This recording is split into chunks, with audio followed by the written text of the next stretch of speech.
I've heard you. I get it. You're frustrated. You're angry that the Patriots fan graded the Dolphins as the 25th best team in the NFL. I'm sorry, but I graded this based on a criteria. I graded every position in the NFL, every team in the NFL at these positions. And why did I do that? To get rid of bias, so that I would give you my real feelings about these teams based on their roster, which doesn't really account for intangibles or feelings or the way that I personally would rank your team. Yes, I'd rank the Dolphins much higher than 25th. Is that what you want to hear? I'd rank them much higher, probably somewhere around 15, if I'm being quite honest with you. But because you came after me, because you clowned me, because you said, Mitch, you have no idea what you're talking about, in this video, I'm here to rant. I'm here to set you straight. And I'm here to tell you that your team, yes, your team, the Miami Dolphins, are overrated. Overrated. I've heard all the feedback, and I'm here to respond. So in this video, I'm going to break down why I had the Dolphins at 25, why I believe Miami is overrated, and why you are wrong. So before I give you my thoughts on why the Miami Dolphins are overrated in 2021, make sure that you do spike that like button. Yes, Dolphins fans, spike that like button, and don't forget to subscribe for more NFL rants just like this. Understandably, you might be a little frustrated that I graded them as the 25th best team in the NFL. And it doesn't really make much sense because the Dolphins were 10-6 in 2020, and they seem to be progressing, right? They seem to be getting better. And I could understand your point there. So when I graded them 25th, I talked about how I felt in that moment, in that video. But of course, people don't actually listen to the video. They just look at the grade, they look at the graphic, and they scroll through. And they leave their frustrated comment, their angry comment. Keyboard warriors. So let's break it down. Let's go a little bit deeper into the criteria and to how I graded Miami and to why I graded Miami where I graded them. Okay? And then we can understand why I'm a little down on the roster. And then we can dig deeper into how I actually feel about this team. And I'm giving you brutal honesty here. So let's start with the quarterback position, which we're going to dive much deeper into later on in this video. But this criteria heavily leaned into the quarterback position. 2 times points for the quarterback. They ranked 30th at quarterback. So that's obviously going to do damage to their ranking. The other position that I put emphasis on in this criteria was the coaching position. And I could really understand where you're coming from here because I'm a big fan of Brian Flores. But understand that this was the entire coaching staff, the collective coaching staff. And I'm not a huge fan of the collective coaching staff in Miami. I love Brian Flores and I love what he's done and I love some of the coaching staff. But a lot of it is really unproven, especially on the offensive side of the football. And Brian Flores, as good as he's been, I mean, he hasn't taken a team to the playoffs or anything yet. So there's a lot of great coaches in this league, a lot of great coaching staffs. So putting them 17th, maybe you could argue a little bit higher, but I can't see them being in the top 10 or anything like that.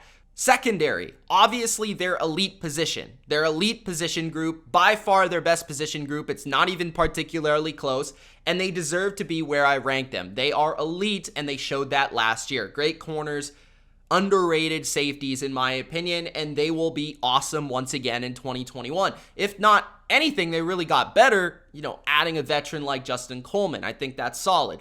So you look at the rest of the positions. Front 7, 21st. Am I supposed to get excited about their front 7? Their linebackers, maybe improvement there with McKinney, but you lost Shaq Lawson, you lost Kyle Van Noy, so your edge position significantly worse, especially when it comes to the depth and the rotation you built there. The interior defensive line is very young, kind of unproven, kind of average.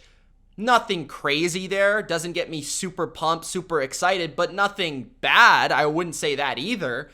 It's a classic New England scheme, front seven. I like aspects to it. There's some underrated players involved here, but nothing super exciting. Weaponry, it's a little bit below average. You added Will Fuller, which I think was a great addition. You lost Matt Breida. You added back Malcolm Brown. Okay, you're fine at wide receiver. You're fine. You'll probably get better in the draft. But again, guys, this is the post-free agency rankings, not the post-draft rankings. When we get past the draft, that's when I'll adjust my rankings. But for now, you're just 19th in my opinion. Devontae Parker, solid. Preston Williams, okay. Will Fuller, fantastic if he's not suspended or hurt. So we'll see here. I'm extremely concerned about this offensive line. I'm talking extremely concerned about this offensive line. It does not appear that they will address this in the first round, at least in the top 10. But as of right now, this is the worst offensive line in the league. When you look at it across the board, you do not have an above average starter. Maybe Eric Flowers is an above average starter at one of the guard positions. Outside of that, everybody else is below average. And the thing that hurts the most is that you've used picks, you've used resources, you've put money, time, effort towards the offensive line, and none of it has really paid off thus far. You downgraded at center, in my opinion, picking up Matt Skura from Baltimore, who ranked 34th according to Pro Football Focus, when Ted Karras left and ranked 17th. So that's halfway worse. Just going based on what PFF gave Miami's offensive line, it's easily the worst. Austin Jackson, 75th. Solomon Kinley, 70th. Robert Hunt, 52nd. Are you kidding me? This O-line can't run block, they can't open up holes, and they can barely protect. It's dreadful. They drafted Austin Jackson in the first round. They've been counting on Robert Hunt, I believe a second round pick, and none of them have really panned out, and it's too early to turn over and go somewhere else. You're counting on a major improvement from these players. Major improvement from these players. And without a major improvement from the offensive line, I don't see the quarterback getting better, and I really don't see the offense getting much better either. Beyond the roster, why am I down on Miami in 2021? Well, to really sum it up, it all comes down to 2020 and how I feel 2020 was a little fluky. And what I mean by fluky is that it was a little hard to replicate. I do not believe Miami is going to be able to count on what they counted on in 2020 to win games again in 2021. Did Miami actually beat anyone last year? Anybody? The Los Angeles Rams would be the only team that you would consider a good team from last year that they beat. The record of the teams that they beat last year was 55-98. They beat one team above 500. Let's go through the list, shall we? The Jacksonville Jags, 1-15. The 2-14 New York Jets, who they beat twice. Cincinnati, 4-11-1, and I do not believe Joe Burrow was playing in that game. 6-10 San Francisco, with a hurt Jimmy Garoppolo and CJ Beathard. 7-9 Los Angeles Chargers. A 7-9 New England Patriots, who were already eliminated from playoff contention. The 8-8 Arizona Cardinals, who blew that game. And the 10-6 Rams, as I mentioned. In 2021, the Miami Dolphins play 6 teams who made the playoffs last year. In 2020, they played 4 playoff teams. So their schedule will in fact be tougher based on playoff opponents this year. They lost to 3 of the teams that made the playoffs last year: Buffalo, Seattle, and Kansas City. Not only did Miami play some pretty bad competition and beat up on bad teams, but luck also played a major role in those 10 victories. Just look at Miami's key stats and why they won their games in 2020. It was all about turnovers. It was all about luck. First in turnovers, first in interceptions, fourth in forced fumbles, and they were first in third down defense. Now, while some of those things could be equated to skill, like third down defense, pretty impressive first. What I'm trying to say here is that these statistics are not really that easy to replicate. Being first in turnover percentage is more of a luck thing than actual skill. It's hard to rely on those things season to season to carry over and have the same success, especially when you're ranking first in all of those categories. Not only were they lucky on defense, but they were also lucky on special teams. Jason Sanders had a career year kicking the ball. He was 36 for 39 on field goals. He did not miss an extra point, and he went 8 for 9 on 50-yard field goals. 8 for 9, including a couple game winners, I believe. So Jason Sanders, is he going to be an all-pro kicker again? Is he Justin Tucker? Maybe, but I don't think so. This was a 10-6 football team that ranked 29th in yards per attempt rushing the football, 20th in passing yards. How many teams in the NFL in the year 2021 have a winning record when their offense has one of the worst rushing attacks in the league and a below average passing attack? I have not heard of one. The Miami Dolphins are a fluky team. I'm sorry. How do you go 10-6 and 20th in pass yards and 29th in rushing yards per attempt? It doesn't happen in this day and age. It just doesn't happen. So you can't think it's going to happen in 2021. And as good as their defense was, they gave up the 20th most yards. So how did this team even go 10-6? They gave up the 20th most yards in the league, and they stunk on offense. Really, when you look at this team statistically, they feel like a 7-9, 8-8 team from a year ago, more than 10-6. And then when you look at some of the games they won, it actually kind of makes sense that they were 10-6 because a few of these are just ludicrous. Do you remember the playoff team that they beat last year, the LA Rams? Well, when you actually look at what happened in the game, you would understand that it was kind of fluky. They beat the Rams. They had 93 passing yards, guys. 93. They had 55 rushing yards. They didn't even have 200 yards of offense.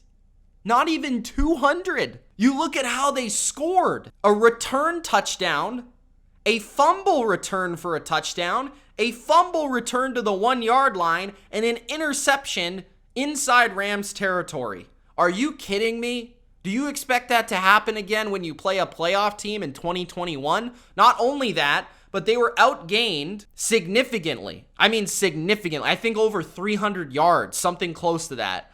3 for 12 on third down offensively. The Rams possessed the ball 13 more minutes in the game, and the Dolphins won. They really did win this game simply because Jared Goff pooped himself, and that's kind of why he was traded. The second fluky outcome, in my opinion, was them beating Arizona 34-31. They were outgained by over 130 yards in the game. They were outpossessed by 3 minutes in the game, and they were losing at the end by a touchdown and somehow found a way to win. Now, I'll credit them and Tua for playing a good game there at the end, but that typically doesn't happen, that you are outpossessed, outgained, and you still win. Oh, and don't even get me started about the Raiders game, because the quarterback that won you that game doesn't even play on your team anymore. Plus, it was the Raiders.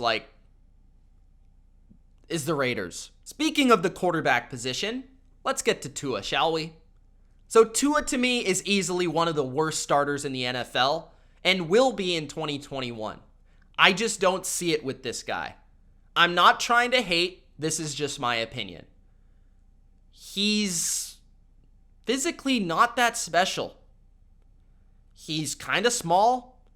He's not super fast. He doesn't escape pressure very well. His arm is below average. His accuracy is his best trait, but it's not even like elite. I just don't see it with Tua. I never have. I possibly never will. And nothing that I saw in 2020 would suggest that he's going to be any better in 2021. When you actually take a look at what Tua did, it wasn't very good. I know that if you look at just the stat line and you look at, 6-3 as a starter, the touchdown to interception ratio and the completion percentage weren't all that bad, and he didn't really play with anything special around him. That's true. It's true. But when you dig into these games, man, it's disgusting. Okay? They beat the Rams. As I said, he had 93 yards. 93. They won the game. 169 yards versus the Chargers. They won that game too. They totaled 19 points versus the Cincinnati Bengals, and they won. And he had 145 spectacular yards versus the New England Patriots. Tua isn't it, guys. That's why I wanted them to stay where they were at to pick a quarterback. I don't think he'll ever be it, and I'll say it if I'm wrong. I will. I'm willing to admit when I'm wrong.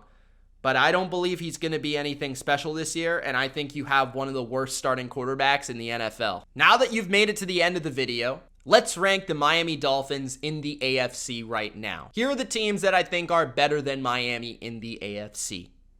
The Chiefs, the Bills, the Browns, the Patriots, the Ravens, the Chargers, the Colts, and then I would rank Miami in a close tie. You could pick either one at number 8, the Titans or the Dolphins. So that would mean, okay, they're the 8th or 9th best team in the AFC. They might be somewhere around the 16th best team in the NFL, which was closer to where I would have ranked them. I don't think they could be any better than 16, but they're probably no worse than like 20, okay? So that's my real honest opinion on the Dolphins. They're an average team, and I don't think they're improving this year. I honestly probably won't pick them to make the playoffs. I don't think they'll make the playoffs, and I think a lot of it is because I'm not a fan of the quarterback. I think the offensive line absolutely stinks, and I think the team will have to rely on fluky outcomes from a year ago that are just hard to replicate. So that's my opinion on the Dolphins. I think they're overrated. Let me know in the comment section below, do you think the Miami Dolphins are overrated, or do you disagree? And let me know. Give me some reasons why you think they are not overrated, or maybe they're underrated. Let me know. I'm always open to hear. Once again, guys, this is just an opinion, so let me know in the comments. Peace.